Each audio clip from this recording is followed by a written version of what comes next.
the news in summary with me, Famara Fofana.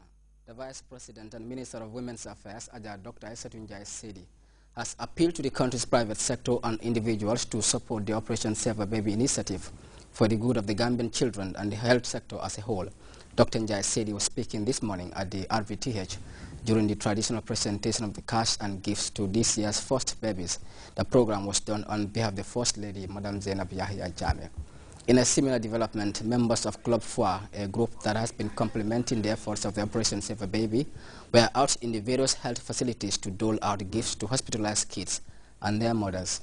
The Minister of Health and Social Welfare, Honorable Balagaba Jahumpa, accompanied by a delegation, recently began the second leg of his tour to public health facilities within rural Gambia. The exercise seeks to acquaint Minister Jahumpa with existing realities on the ground for improved provision of primary health care services to Gambians. The network of gender-based violence over the weekend ended a two-day sensitization on gender and HIV/AIDS at the National Nutrition Agency. The program brought together stakeholders to discuss gender and HIV/AIDS with emphasis on its eradication. Anti-news beyond our borders, more than 60 people have been killed in a stampede in Ivory Coast on New Year's Eve. The incident occurred when people converged at the site to watch the fireworks and panic broke out.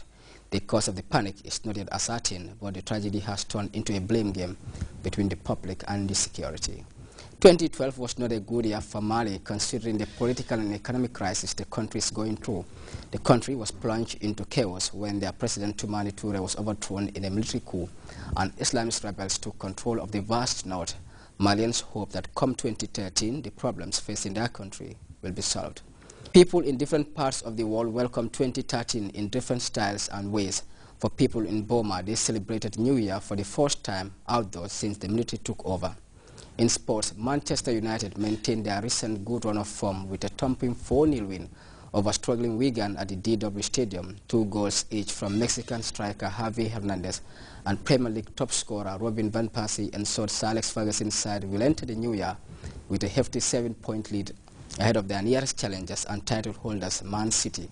Roberto Mancini's sides mark a resilient Stoke side City 3-0 to stay in touching distance with the Barclays Premier League leaders. In other scores, relegation threatened Aston Villa led 2-1 at Swansea until the 94th minute when striker Denny Graham drew the Swans level. Tottenham Hotspur stayed third after coming from behind to beat Reading 3-1 at White Hart Lane. West Bromwich Albion's recent struggles continues with a home defeat to Fulham at the Hawthorns. That's all in this edition of the News in Summary. Stay tuned. Thanks for being there and do have a very peaceful morning.